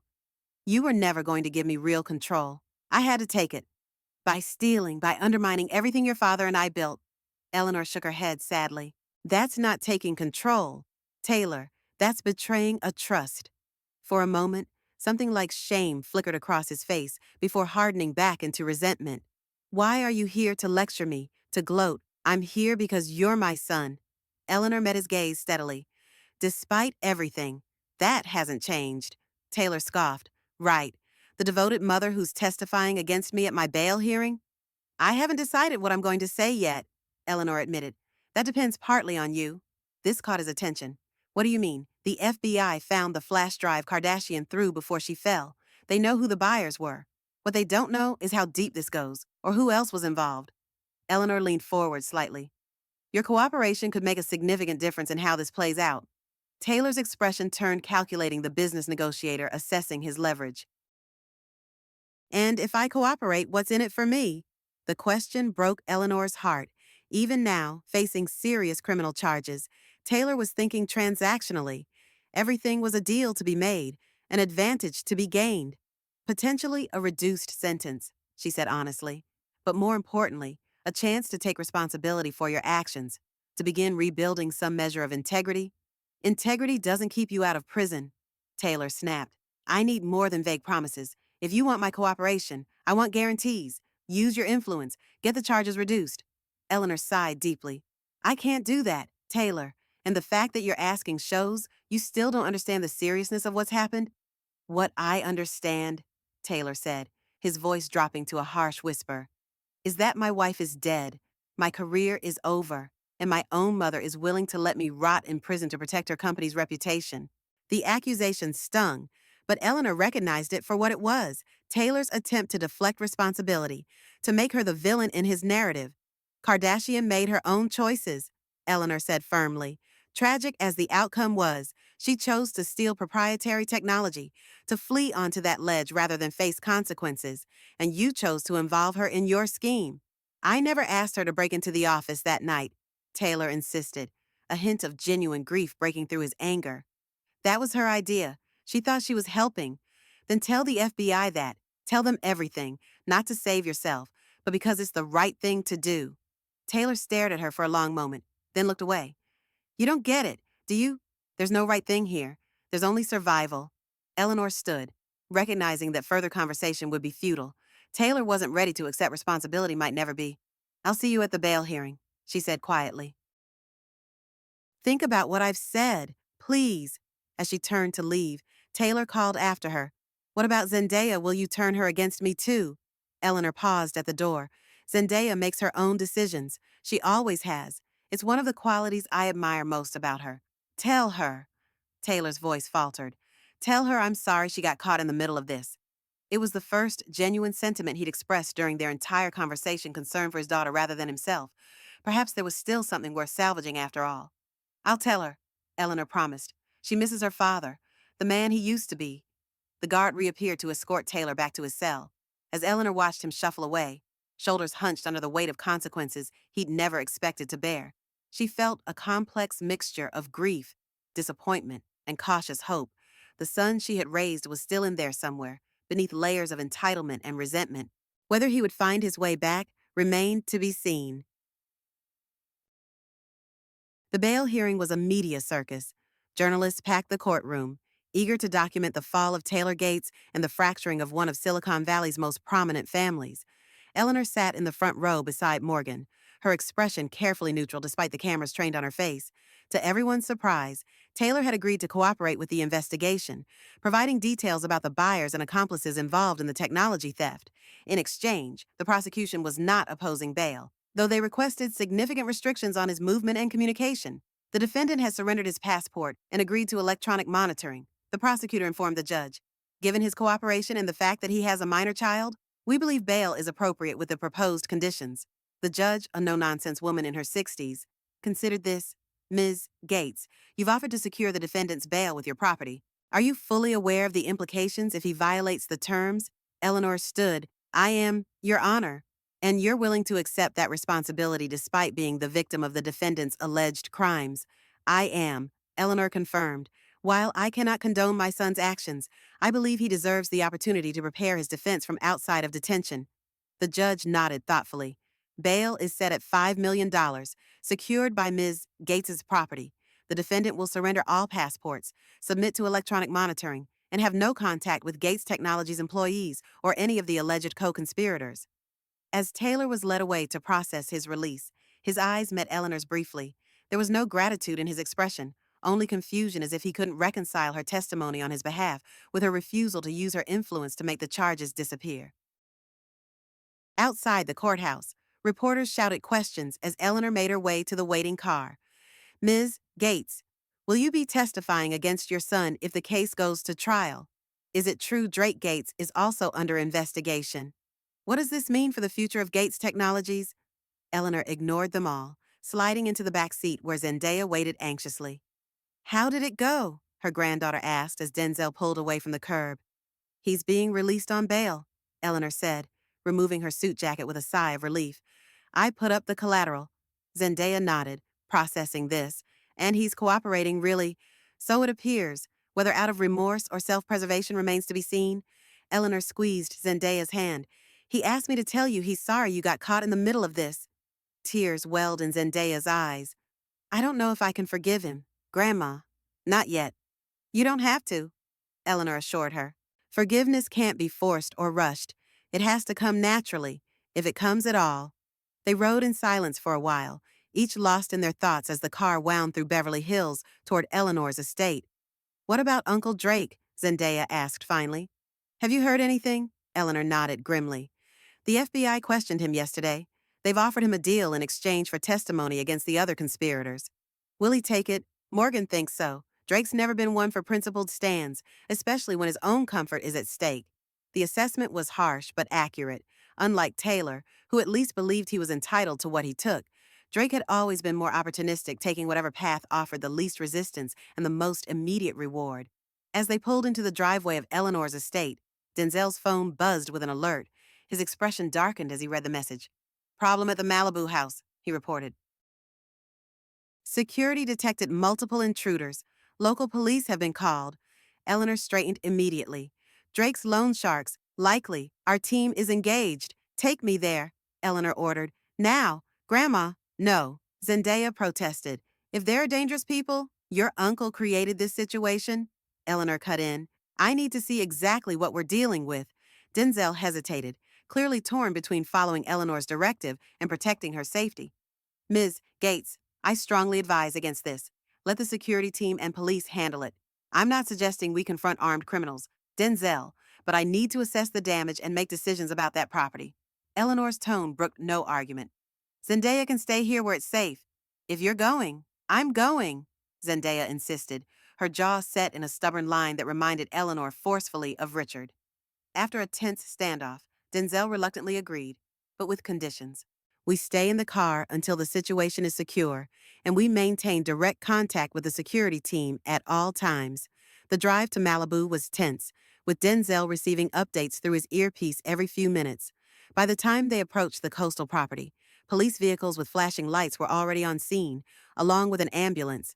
3 intruders, Denzel reported as they parked at a safe distance. 2 in custody, one being treated for injuries sustained while resisting the security team. Through the car window, Eleanor could see police officers leading 2 handcuffed men to patrol cars. The modernist house that she had purchased for Drake appeared intact from the outside, though a ground floor window had been shattered. Was Drake there? She asked. Denzel shook his head. The house was empty. According to the security team, the intruders were searching for him, became agitated when they couldn't find him, and began vandalizing the property. Eleanor closed her eyes briefly, imagining what might have happened if Drake had been home or worse, if Vanessa had been there alone. The consequences of her son's recklessness could have been fatal. I want to speak with the officer in charge, she decided, reaching for the door handle. Ms. Gates, Denzel began to protest. From a safe distance, she assured him. After they've secured the scene. 20 minutes later, Eleanor stood in the driveway speaking with a police sergeant while Denzel and Zendaya waited nearby. The officer confirmed what they already suspected: the intruders were associated with a loan shark operation that had fronted Drake substantial sums. They won't be bothering anyone for a while, the sergeant said. Breaking and entering, destruction of property, assault on security personnel. They're looking at serious time. But, Ms. Gates, you should know they made some threats regarding your son. Said this was just a warning. Eleanor nodded grimly. I understand. We'll be increasing security at all family properties. You might want to consider having your son enter protective custody, the officer suggested. These aren't people who give up easily. I'll take that under advisement. Thank you, Sergeant. As the police completed their work, Eleanor finally entered the house to assess the damage. The intruders had ransacked the living room and Drake's home office, clearly searching for cash or valuables. Artwork had been slashed, furniture overturned, and Drake's collection of vintage guitars smashed to pieces. They were sending a message, Denzel observed, surveying the destruction. Indeed. Eleanor picked up a framed family photo that had been thrown against the wall. The glass shattered. It showed Drake, Vanessa, Eleanor, and Richard at Drake's college graduation, one of the last family events before Richard's death. Despite the broken glass, the image was intact, all of them smiling. Drake proudly holding his diploma, Richard's arm around his shoulders. He had such potential, Eleanor murmured, carefully removing the photo from the ruined frame. What happened to that young man? Same thing that happened to Dad and Aunt Adele, Zendaya said quietly. Too much money, too little accountability. The assessment was surprisingly insightful, coming from someone who had grown up with the same privileges. Eleanor studied her granddaughter thoughtfully. You turned out differently, she observed. Why, Zendaya considered this. Grandpa, I think, before he died, he used to talk to me about responsibility. He said wealth without purpose was a prison, not a privilege. She smiled sadly. Plus, I saw how miserable Dad and the others were, always chasing more, never satisfied. I didn't want that life. Eleanor carefully tucked the rescued photo into her purse. Your grandfather would be very proud of you. As am I. They left the security team to secure the property and headed back to Beverly Hills. On the drive, Eleanor made a decision that had been forming since her conversation with Adele. I need you to set up a family meeting, she told Denzel. All of them: Taylor, Adele, Drake, even Vanessa, if she's willing to come, this weekend, at the house. Denzel raised an eyebrow. Are you sure that's wise given recent events? It's necessary, Eleanor said firmly. There are things that need to be said, decisions that need to be made, and they need to hear them directly from me. When they arrived back at the estate, Morgan was waiting with news about Drake. As Eleanor had predicted, he had accepted the FBI's deal, agreeing to testify against the other conspirators in exchange for immunity from prosecution. He's being placed in a safe house until the loan shark situation is resolved, Morgan explained. The FBI is quite interested in using this opportunity to take down the entire operation, so Drake avoids both prison and his creditors, Eleanor said dryly. How convenient for him. He's not entirely escaping consequences, Morgan pointed out. His immunity deal requires full financial disclosure and significant community service, and he'll be a pariah in Silicon Valley once this becomes public. Eleanor nodded, only partially satisfied. Has he expressed any remorse, any recognition of how his actions affected the company, the family? Morgan's expression said it all. His primary concern was securing the best possible deal for himself. Of course it was, Eleanor sighed. Well, inform him of the family meeting. The FBI can arrange transportation if they're concerned about his safety. As Morgan left to make the arrangements, Eleanor retreated to Richard's study, finding comfort in the familiar surroundings. She sat at his desk, running her fingers over the worn leather surface where he had drafted the early patents that formed the foundation of their company. What would you do, Richard? She asked the empty room. How would you balance justice with mercy, accountability with forgiveness? No answer came, of course, but the act of articulation helped clarify her thoughts. By the time she emerged from the study hours later, Eleanor had formulated a plan that would reshape the Gates family as dramatically as she had already reshaped Gates Technologies. Saturday morning dawned clear and bright, the California sunshine belying the tension that filled Eleanor's home as her fractured family assembled for the first time since the crisis began. Taylor arrived first, still adjusting to freedom after his week in detention.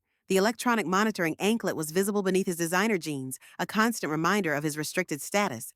He moved through the house with the cautious air of someone who no longer felt entitled to the space, nodding stiffly to the staff who had once catered to his every whim.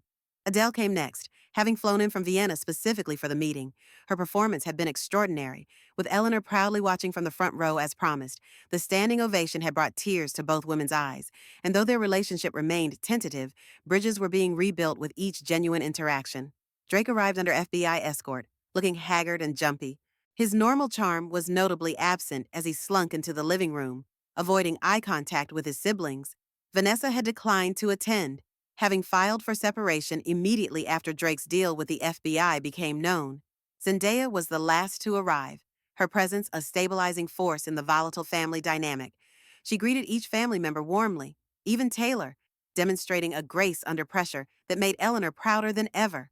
When they were all seated in the living room, Taylor and Drake on opposite ends of the sofa, Adele in an armchair, Zendaya perched on the window seat, Eleanor stood before them, feeling every one of her 70 years, yet somehow stronger than she had been in decades. Thank you for coming, she began. I know it wasn't easy for any of you to be here today. Like we had a choice, Drake muttered, earning sharp looks from both Adele and Zendaya. Eleanor acknowledged his resentment with a nod. You always have choices, Drake. All of you do. The consequences of those choices are what we're dealing with now.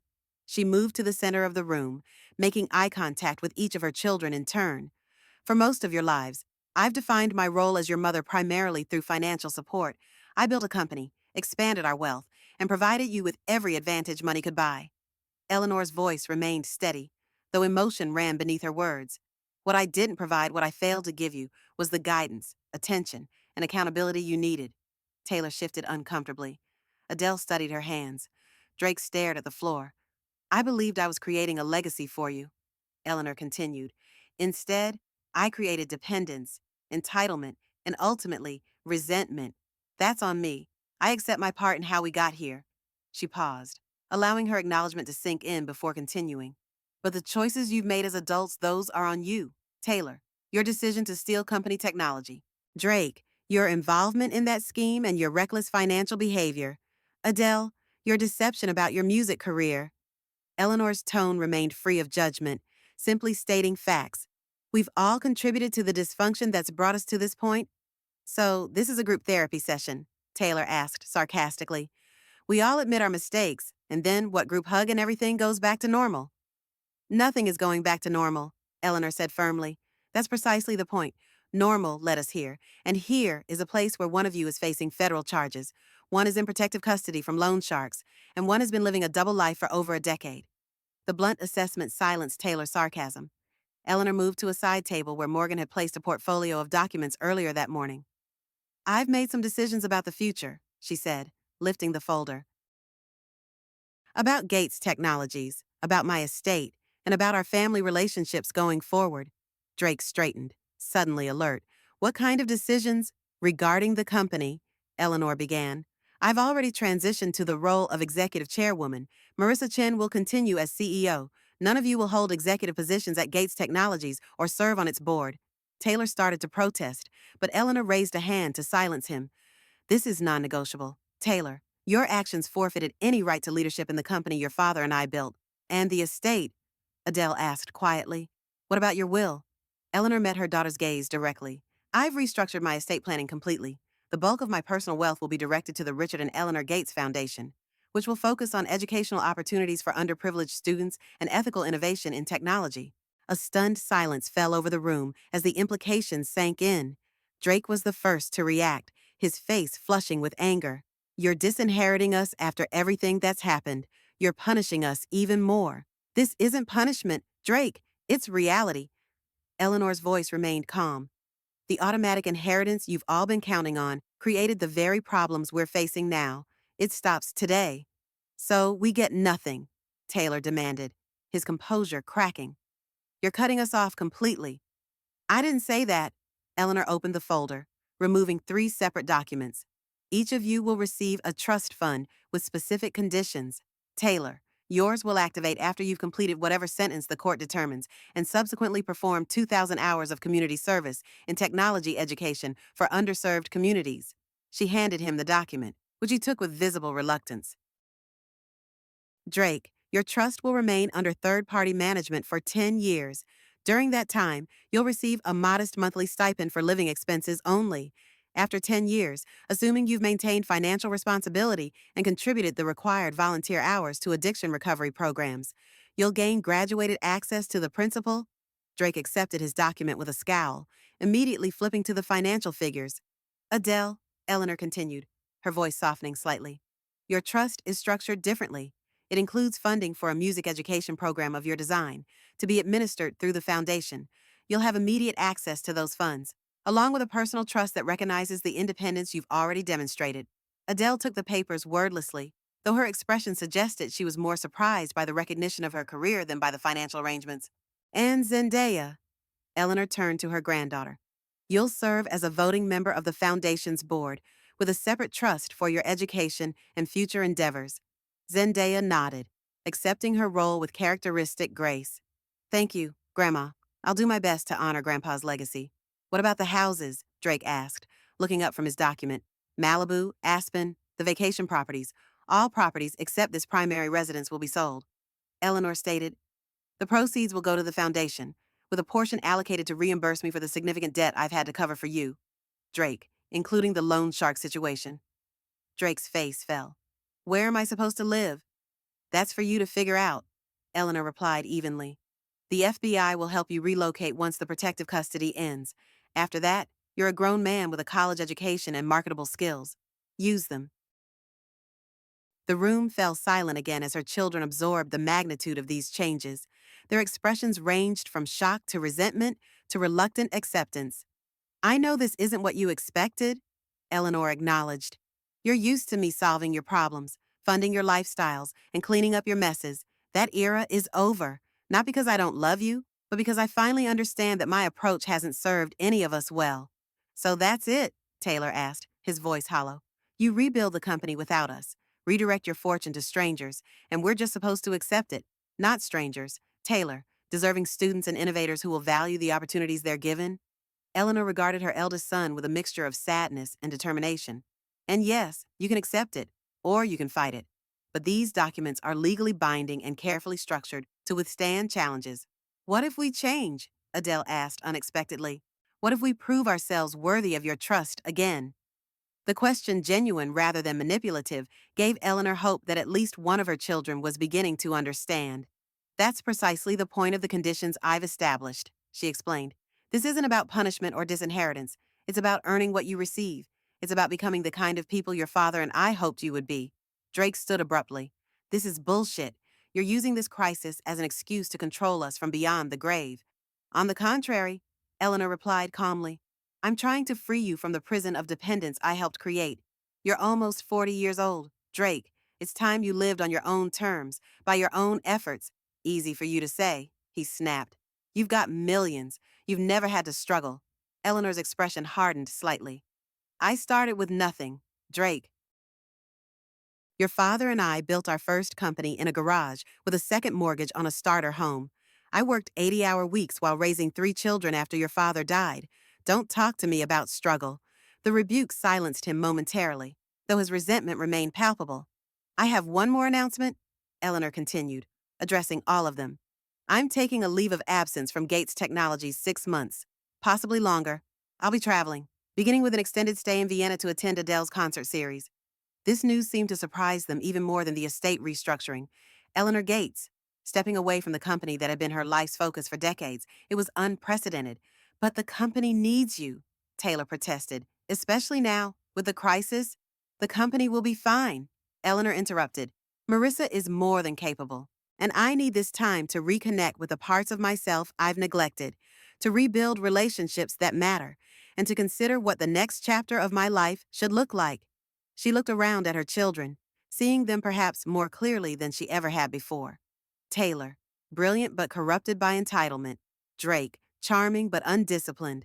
Adele, talented but wounded. And Zendaya, the hope for a better future, watching and learning from all of them. I've spent 40 years building a financial legacy, Eleanor said softly. Now I want to build something more important, a family legacy based on values, not just value. Some of you may not be ready for that. Some of you may never be, but the door's open if you choose to walk through it. The meeting continued for another hour, with questions about specifics, arguments about fairness, and eventually, grudging acknowledgement of the new reality. No one was entirely satisfied, perhaps the mark of a truly fair compromise, but by the end, a fragile truce had formed. As her children prepared to leave, Eleanor spoke with each of them individually. Taylor, still facing an uncertain legal future, accepted her offer to provide the best defense attorneys while maintaining appropriate boundaries. Adele confirmed that Eleanor was welcome to attend her entire Vienna concert series, a significant step toward reconciliation. Even Drake, though still resentful of the financial restructuring, agreed to weekly check-ins during his protective custody period. When they had all gone, Eleanor found Zendaya waiting in Richard's study, examining the family photos that lined the bookshelves. You did it, Zendaya said admiringly. You actually changed the whole family dynamic in one meeting. Eleanor smiled tiredly. The meeting was just the beginning. Real change will take years, if it happens at all. Do you think it will change? I mean, for some of us? Eleanor moved to stand beside her granddaughter, studying a photo of Richard holding infant Zendaya. Your father has the hardest road ahead, but also the strongest motivation rebuilding his relationship with you.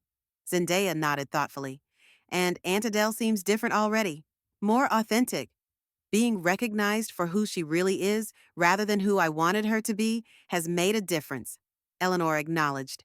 As for Drake, time will tell. He's spent his entire adult life avoiding consequences. Learning to face them will be a painful adjustment. What about you, Grandma?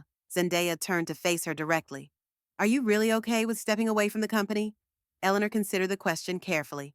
I'm ready for a different kind of legacy, she said finally. One measured in relationships restored, wisdom shared, and values demonstrated. Gates Technologies will always be part of my life, but it doesn't need to be my whole life anymore. As the afternoon sunlight streamed through the study windows, illuminating the books and mementos Richard had collected over a lifetime, Eleanor felt a sense of peace that had eluded her for years. The empire she had built would continue without her constant oversight. The fortune she had amassed would serve a greater purpose than simply enriching her children. And the family that had fractured might, with time, effort, and genuine change, find its way back to something resembling wholeness. Vienna first, she said, smiling at Zendaya. Then, wherever the journey leads, I'm proud of you, Zendaya said simply, echoing Eleanor's frequent words to her. Coming from her granddaughter, the phrase carried a weight and meaning that no business success ever could. This, Eleanor realized, was the true measure of a life well lived, not stock prices or corporate acquisitions, but the respect and love of those who knew you best. The empire builder hadn't been forgotten after all. She had simply found a better blueprint for her final, and perhaps most important, construction project, a family built on something stronger than money. 6 months later, Eleanor sat on the terrace of a Vienna cafe, watching fall leaves dance along the cobblestone streets. Her extended stay in Europe had stretched beyond Adele's concert series to include visits to Paris, Rome, and London, cities she had previously experienced only through rushed business trips. Across from her, Adele sipped espresso, relaxed in a way Eleanor had rarely seen her. Their relationship had evolved gradually during their time together, moving from cautious politeness to genuine interest to, finally, moments of real connection. "I've been offered a visiting professorship at the conservatory," Adele announced, "starting next fall." "That's wonderful," Eleanor said warmly. "Will you accept?" "I think so. It feels right sharing what I've learned with the next generation." Adele smiled wryly. "Plus, it's stable income, something I never thought I'd care about." Eleanor chuckled. "Amazing how perspectives change when financial safety nets are removed." "It's been good for me," Adele admitted, "making my own way completely. Though I appreciate the Foundation's support for the youth program." Their conversation was interrupted by Eleanor's phone chiming with a video call from Zendaya. She answered immediately, Adele moving to her side so both could be seen on screen. "Grandma, Aunt Adele," Zendaya's face appeared, beaming with excitement. "Guess what? I just got my residency match. UCLA Medical Center, pediatric specialty." "That's fantastic news," Eleanor exclaimed, genuine pride warming her voice. "We never doubted you for a moment. The Foundation's board is going to be missing their star member," Adele teased. "Now that you'll be working 100-hour weeks." "I'll make it work," Zendaya promised. "Speaking of which, Dad asked me to tell you he's completed the first 500 hours of his community service. He's actually enjoying teaching coding to high school students, though he'd probably die before admitting it." Eleanor nodded, pleased but cautious. Taylor's journey toward redemption had been halting but persistent. After accepting a plea deal that included probation, significant fines, and community service instead of prison time, he had gradually begun showing signs of genuine change, starting with his relationship with Zendaya. "And Uncle Drake?" Adele asked. Zendaya's expression turned more measured. "Some good days, some bad. The therapy seems to be helping with the gambling issues. He's working at a tech startup entry-level position. No family connections. It's humbling, but necessary." After exchanging a few more updates, they ended the call with promises to reconnect the following week. Eleanor sat back in her chair, absorbing the autumn sunshine and the sense of cautious optimism that had been building over the past months. "They're trying," Adele observed. "All of us are." "Yes," Eleanor agreed. "That's all I can ask for." Her phone chimed again, this time with a message from Morgan Board, approved the educational initiative, Foundation's first scholarships to be awarded next spring. Richard would be proud. Eleanor smiled, showing the message to Adele.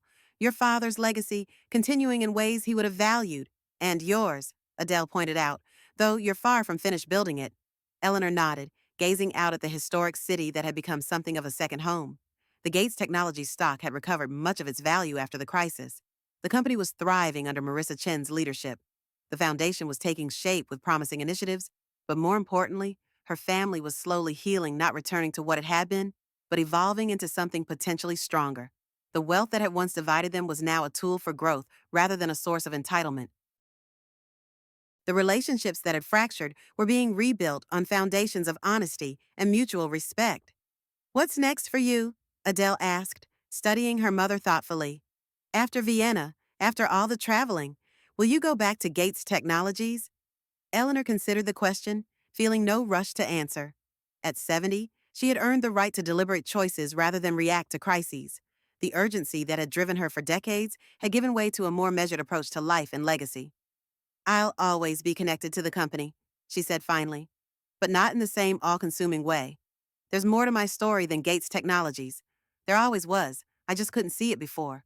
As the afternoon sun cast long shadows across the historic square, Eleanor Gates contemplated the unexpected journey that had brought her here. The empire she had built had not fallen, merely transformed much like the woman who had built it. The legacy she would leave would be measured not just in patents and profits, but in lives changed, lessons learned, and love reclaimed. The forgotten empire builder had remembered what mattered most, after all. "I'm thinking of writing a book," she said suddenly. "Not a business memoir, there are enough of those. Something about second chances and redefining success. What do you think?" Adele smiled, reaching across the table to squeeze her mother's hand. "I think it's about time someone told that story, and I can't imagine anyone better to tell it." in that moment, surrounded by the beauty of Vienna and connected to her daughter in a way she had once thought impossible. Eleanor understood that the greatest empires weren't built of concrete and stock certificates. They were built of moments like this, authentic, imperfect, and infinitely precious. And unlike the business empire that had once defined her, this legacy could never be forgotten because it lived on in the hearts of those she loved. The Vienna sun sets across ancient cobblestones, painting the world in amber and gold. Eleanor watches it from the cafe terrace, her daughter beside her, their conversation flowing easier than it has in decades. In her hand, a phone with messages from a son finding redemption through service, a granddaughter healing family wounds one connection at a time. Empires rise and fall in the span of a lifetime. Fortunes change hands. Betrayals leave scars that never fully fade. But sometimes, when the towers of ambition crumble, they reveal foundations far more precious truth uncovered beneath decades of misunderstanding, integrity rediscovered in the aftermath of broken trust. She had built her legacy in steel and silicon, in patents and profit margins. Now she rebuilds it in moments of forgiveness, in boundaries that protect rather than walls that divide, in trust earned rather than wealth bestowed. The company still stands, stronger for its transformation. The family still exists, healing through its fractures. Eleanor sips her coffee and smiles, watching autumn leaves dance across the square. Who would have thought that in losing everything she thought mattered, she would finally find what truly did? Perhaps sometimes we must be forgotten to be truly seen.